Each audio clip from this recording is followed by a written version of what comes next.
Recently চলচ্চিত্রে একটা সুযোগ পেয়েছি সোলজার, সেখানে আমি কর্নেল খালেদের চরিত্র অভিনয় করছি।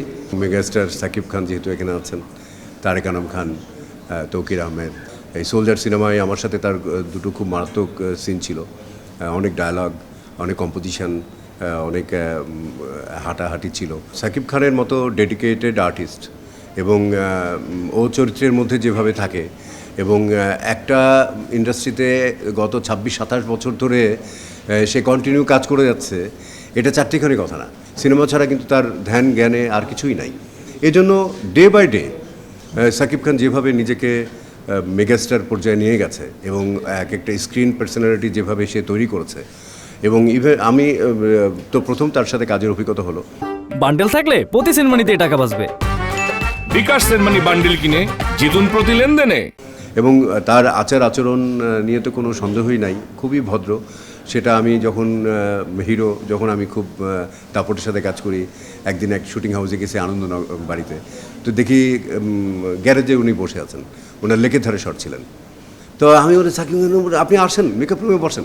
কিন্তু উনি গেলেন না, উনি আমার সাথে কথা বললেন, খুব সম্মান করলেন, চেয়ার থেকে উঠে দাঁড়ালেন। তা আমি বললাম সেদিন সাকিব যে আরেকটা প্রোডাকশানের ডিস্টার্ব হবে, ওই গরমের মধ্যে উনি বসে আছেন, ওনার শর্ট রেডি হলে উনি শর্ট দিয়ে চলে যাবেন।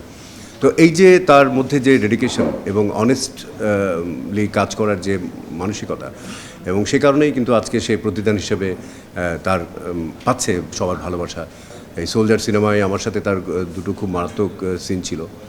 অনেক ডায়ালগ, অনেক কম্পোজিশন, অনেক হাঁটাহাঁটি ছিল। এবং সে যে এত কনসার্ন, এবং আমরা তার মেকআপ রুমে আমাকে আগে ডাকা হলো এবং আমি গিয়ে তার সাথে রিহার্সাল করলাম।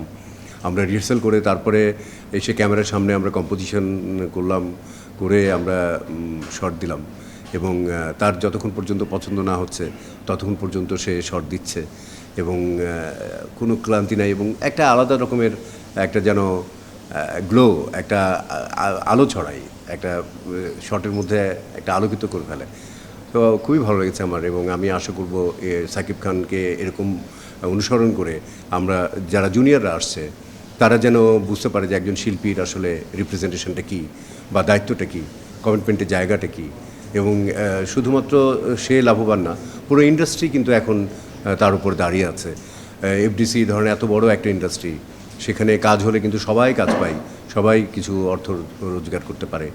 তো সেই জায়গায় আজকে বাংলাদেশে অনেক অভিনেত্রী আছে, কিন্তু ওই রকমভাবে তাকে দেখে টিকিট কেটে সিনেমা দেখতে যাওয়ার মতো আসলে সেরকম ধরনের কিন্তু আমাদের আর যদি 4-5টা সাকিব খানের মতো কেউ থাকতো, তাহলে আমাদের ইন্ডাস্ট্রি আজকে অন্য জায়গায় বিলং করতো।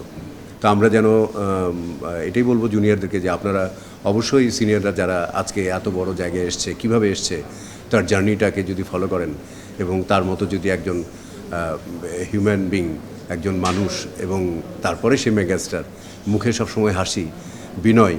কারণ যে যত নত সে তত উন্নত, যে যত শিক্ষিত সে তত নম্র, ভদ্র, বিনয়ী।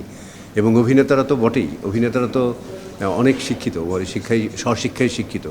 তারা নানা ধরনের চরিত্র নিয়ে গবেষণা করে, সেই তার প্রতিনিধিত্ব করে। সেজন্য আমি সাকিব খানকে ধন্যবাদ জানাবো, কৃতজ্ঞতা জানাবো, ভালোবাসা জানাবো এবং শুভকামনা জানাবো যে এখনও অনেক সময় আছে পুরো বিশ্বটাকে একটা আমাদেরকে পৌঁছে দেওয়ার জন্য। সাকিব খান আরও সমৃদ্ধ হবে, আরও সুন্দর সুন্দর কাজ হবে।